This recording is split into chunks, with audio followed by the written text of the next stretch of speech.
All right, so today we're diving into some pretty different sources, Really? right? Like, on one hand, we've got Why I Am Not a Buddhist, which the title alone makes you kind of stop and think. It definitely grabs your attention. It does. And then we're pairing that with, get this, a Russian text analyzing Winnie the Pooh through, wait for it, a Taoist lens. Yeah, you don't see that every day. Not every day, no. But that's what makes it so interesting, right? So we're on a mission to figure out what these two very different texts can tell us about knowledge, the self, even how we handle this whole being alive thing. It's a fascinating juxtaposition, right? You've got Thompson, a philosopher who spent years immersed in Buddhism, even studying with Robert Thurman, a pretty big name in Tibetan Buddhism. Right. And then you have this unexpected exploration of Taoism through a beloved children's character. Well, it's not what you'd expect. Not at all. So how about we start with Thompson? His journey into Eastern spirituality kind of sets the stage for this whole why I am not a Buddhist thing, doesn't it? Absolutely. I mean, Thompson's early fascination with Eastern thought really took him deep into Buddhist studies. He even co-authored this groundbreaking book, The Embodied Mind, with Francisco Varela, a neuroscientist who also happened to practice Tibetan Buddhism. Interesting. So they were coming at it from these two different perspectives. Exactly. And that was pretty radical at the time because they were among the first to seriously try to bridge Buddhism and cognitive science. That's a tough bridge to build, I'd imagine. It's no small feat, but they made some serious progress. So then Thompson kind of takes a step back, right? Like he starts to see some cracks in the foundation of what he believed. He did. He became disillusioned. Imagine devoting years of your life to a tradition, only to find what you see as hypocrisy within it. Oof. Yeah, that's got to be tough. It's a tough blow. He saw what he perceived as anti-intellectualism in certain Buddhist circles, became aware of sexual abuse scandals, and felt this in-group mentality that just didn't sit right with him. All of that led him to really question, the often romanticized version of Buddhism, especially what we now call Buddhist modernism. Okay, so what is Buddhist modernism exactly? Is that like what most people think of when they hear Buddhism these days? In a way, yes. It's the version of Buddhism that's really taken root here in the West. Think, personal meditation, mindfulness apps, this whole idea that Buddhism is uniquely rational and scientific. It kind of strips away a lot of the traditional Asian Buddhist practices, complex rituals, metaphysical beliefs, and streamlines things for a Western audience. So Buddhism, but like simplified. You could say that. It's more palatable for a lot of people. But Thompson, he takes issue with this whole Buddhist exceptionalism, this idea that Buddhism is superior to other religions, especially when it comes to rationality and being compatible with science. Wait, hold on a second. Exactly. He calls it a myth. And he even pushes back against Robert Wright's book, Why Buddhism is True. Specifically, Wright's claims about mindfulness being like this grand rebellion against natural selection. Right. Thompson argues that framing mindfulness as a rebellion against natural selection is it's just wrong. How so? Because natural selection doesn't have values. It's a process, not a system that we need to fight against. Right, of course. It just is. So it seems like Thompson is really advocating for a more grounded, more critical look at Buddhism. He is. He's not saying don't be Buddhist. He's saying let's be real about what it is we're talking about. So what about the idea of no self? That's like Buddhism 101, right? Absolutely. It's central to Buddhist thought. It's also incredibly complex, but to get at it, Thompson uses this great analogy from the Questions of Melinda dialogue, an ancient Indian text. It's the chariot analogy. A chariot analogy. Okay, I'm intrigued. So picture a chariot. Okay, got it. Yeah. Wheels, a platform, the whole deal. Exactly. The analogy says that just like that chariot is made up of all these different parts, what we think of as our self is really just a collection of fleeting experiences, thoughts, emotions, all those things that come and go. So there's no real me in the driver's seat. That's the basic idea. It's more like the chariot's just rolling along a collection of parts, not one solid, unchanging thing. Huh. I'm going to have to sit with that one for a minute. It's a lot to unpack, but it gets at that Buddhist idea that clinging to a fixed sense of self is the root of suffering. Interesting. So it's not just an intellectual exercise. It's supposed to actually change how we live. Right, and this ties into another point Thompson makes about mindfulness. He challenges this idea that mindfulness is solely an inward practice. The classic image of sitting on a cushion, observing your thoughts. He says it's so much bigger than that. So it's not just about, like, turning off your brain for a few minutes. Not at all. Thompson draws on 4E cognitive science, this idea that our thinking isn't just happening in our heads, it's embodied, happening through our physical bodies, embedded, shaped by our environment, extended, going beyond our brains to include tools and technologies. Okay, I'm starting to see where you're going with this. It's also an active. We create understanding through action. So, mindfulness, for Thompson, it's an active process of making sense of the world using your entire being, body, mind, and the environment around you. It's about skillful action, not just quiet contemplation. So it's less like watching clouds and more like, I don't know, learning to ride a bike. You have to actually do it to get it. Exactly. It's about engaging with the world, not withdrawing from it. And that understanding, it has real consequences for how we study things like meditation scientifically. How so? Well, Thompson is critical of what he calls the brain-bound approach that dominates meditation research. Brain-bound, what's that mean? Imagine trying to understand a symphony just by analyzing the sound waves, without considering the composer, the emotions, the historical context. That's what studying meditation solely through brain activity can feel like limited. You lose the human element. Exactly. And Thompson argues for a much broader view, one that includes the social, cultural, and even ethical contexts that shape how we experience things like mindfulness. So focusing only on what's happening in our brains during meditation, it's like looking at a single tree and missing the entire forest. That's a great way to put it. There's a whole ecosystem at play. This is already blowing my mind. But we haven't even gotten to Winnie the Pooh yet. Oh, just wait. That's where things get really interesting. So ready to leave the monastery and head to the 100-acre wood. Let's do it.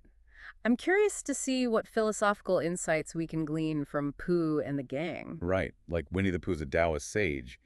It's not the most intuitive pairing. Not exactly what you'd expect to find in a philosophy class, but that's what's so fun about this. It's a reminder that wisdom can be found in the most unexpected places. Totally. So this Russian text we're looking at, it doesn't just talk about how cute and cuddly Pooh is.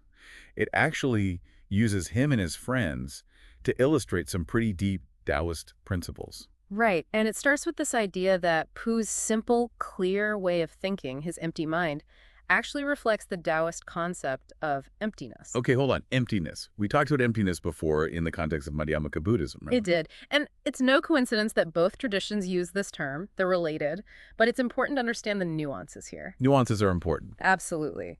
So both traditions emphasize the limitations of overthinking, that constant mental chatter that can keep us from experiencing the world directly. But Madhyamaka emptiness is about deconstructing our fixed views of reality. It's like taking apart a clock to see how all the gears and springs fit together. Gotcha, getting under the hood of things. Exactly.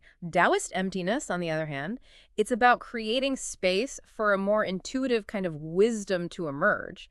Think of it like clearing the clutter off your desk so you can actually focus on the task at hand. So less about analyzing, more about creating space for something new to come in. You got it. And the text argues that Pooh, in his own bumbling way, he embodies this Taoist emptiness perfectly. So Pooh's not trying to be a philosopher, he's just being Pooh. Yeah. And somehow that leads him to these moments of accidental wisdom. Exactly. He's not weighed down by all those complex thoughts and desires. He's just present, open to the moment. It's like he's a natural at this whole mindfulness thing without even trying. Right. And that naturalness, that simplicity, it's a big part of what makes him such a great example of Taoist principles in action. So more honey, less thinking. Something like that. But it's not just about emptying our minds, it's also about how we act in the world. Which brings us to Wu Wei, right? Right. Action through inaction. Exactly. And as we touched on before, it's a concept that often gets misinterpreted. Because it sounds kind of passive, right? Like just sitting around doing nothing. Right, but it's not about being passive at all. It's about aligning yourself with the natural flow of things instead of constantly trying to force your will on the world. So less forcing, more flowing. Perfect. It's about working with, not against, the natural order of things. And the text gives some great examples of this from Winnie the Pooh. Oh, I love a good Winnie the Pooh example. Lay it on me. Okay, so remember that time when Pooh and Piglet go heffalump hunting? Classic. They're so bad at it. Exactly. They set out with this whole plan, all these elaborate traps, but they end up wandering in circles and accidentally stumbling right back home without ever catching a thing. Typical Pooh and Piglet. But how is that an example of Wu Wei? They didn't exactly achieve their goal. Right, but that's the point. They let go of their rigid plan, they followed their noses, literally, and they ended up exactly where they needed to be. So sometimes the best way to get where you're going is to stop trying so hard and just trust the journey. Exactly. It's about recognizing that we're not in control of everything. Sometimes the best course of action is to surrender to the flow, to trust that the universe, or in Pooh's case, his rumbling tummy, might know best. Okay, that makes sense in the 100-acre wood, but how do we actually apply that in real life? Like, I can't just wander around aimlessly hoping to accidentally solve all my problems. Of course not. But there's a lesson here about finding that balance between intention and surrender, between planning and spontaneity. It's about being open to the possibility that sometimes the best solutions come from the most unexpected places. So trust my gut, go with the flow, and see what happens. Exactly. And to recognize that sometimes the most profound wisdom is found in the simplest of things, just like Pooh's love of honey and his knack for stumbling into adventure. Speaking of simple wisdom, this idea of today that the text talks about, that seems pretty important too, right? It's essential. It's that Taoist focus on living in the present moment instead of dwelling on the past or worrying about the future. And again, who better to illustrate this than Winnie the Pooh? Right. He's like the master of being present, even if it's just to enjoy a jar of honey. Exactly. He's not bogged down by regrets or anxieties. He's just fully present, savoring each moment as it comes. Which is a lot harder than it sounds, by the way. You're telling me. But it's a practice. And Pooh, in his own way, reminds us that it's possible. So maybe we could all use a little more Pooh-like presence in our lives. I think so. And the text makes a really interesting point about how it's not just Pooh.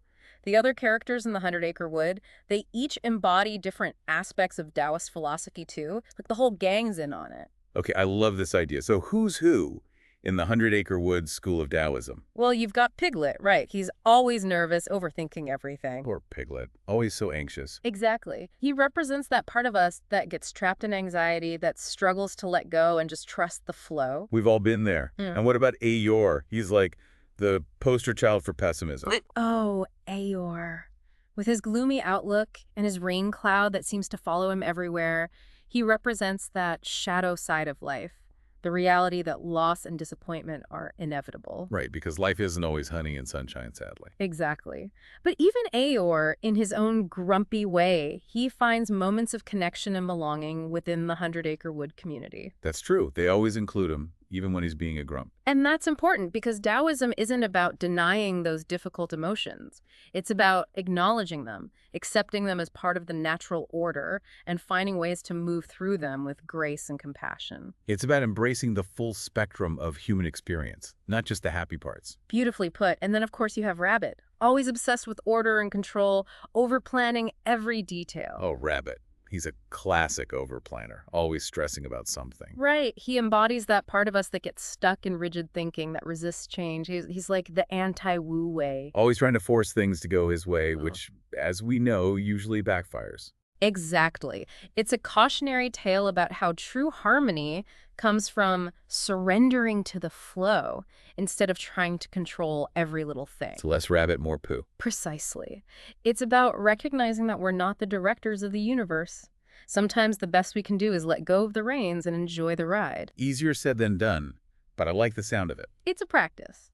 But I think both of these texts, Thompson's Why I'm Not a Buddhist and this Taoist Winnie the Pooh exploration, they're both reminding us of that. They're invitations to approach life with a little more open-mindedness, a little more curiosity, a little more Pooh Bear wisdom. Exactly. And speaking of Pooh Bear wisdom, there's one more point I want to touch on before we move on. Oh, I'm all ears. What is it?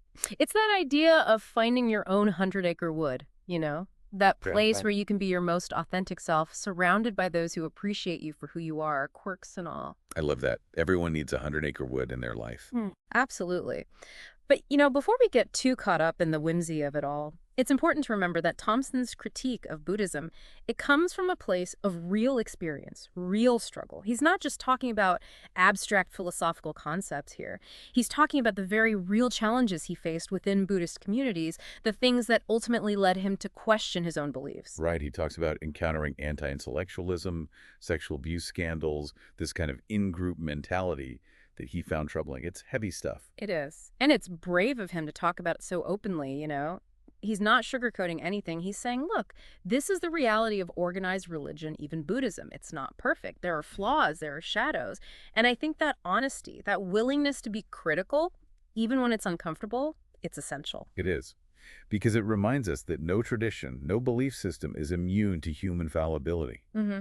We have to be willing to question, to challenge, to hold those we admire accountable. Exactly. Blind faith can be dangerous. Healthy skepticism, on the other hand, it can be a powerful tool for growth, both individually and collectively. It's about staying curious, staying engaged, never stopping asking those tough questions. And being open to the answers, even when they challenge our preconceived notions. Which brings us back to that idea of cosmopolitanism, right? Recognizing that no one tradition has all the answers. Precisely. We can learn from each other, from different perspectives, even those that initially seem opposed to our own. That's how we grow, how we create a richer, more nuanced understanding of the world and our place in it. And isn't that what this whole deep dive has been about? Bringing together these seemingly disparate sources, these different threads of thought, and seeing how they weave together into something new and unexpected. Exactly. It's about embracing the complexity, the messiness even, of trying to make sense of this whole being alive thing. And sometimes finding wisdom in the most unlikely of places, like the 100-acre wood. Right. Because maybe, just maybe, the key to navigating this complex world isn't about finding one right answer, one perfect path, but about cultivating a sense of open-hearted curiosity, a willingness to learn and grow, and a deep appreciation for the simple joys of being present in each moment. Well said. A little bit of Buddhist philosophy, a dash of Taoist wisdom, and a whole lot of Winnie the Pooh to tie it all together. Who knew? You never know what you'll find when you start digging deeper. That's the beauty of a good deep dive. Oh. So to wrap things up, if you had to leave our listeners with just one thought, one question to ponder as they head back out into the world, what would it be? What if, just like Winnie the Pooh dragging his stick through the 100-acre wood, we approached life with a little more open-hearted curiosity, a little less need to control, a little more trust in the journey? What unexpected wonders might we discover along the way? That's a beautiful thought to leave us with, a little bit of Pooh Bear wisdom to guide us on our way. Thanks for joining us on this deep dive. We'll see you next time, ready to explore more fascinating ideas and unexpected connections.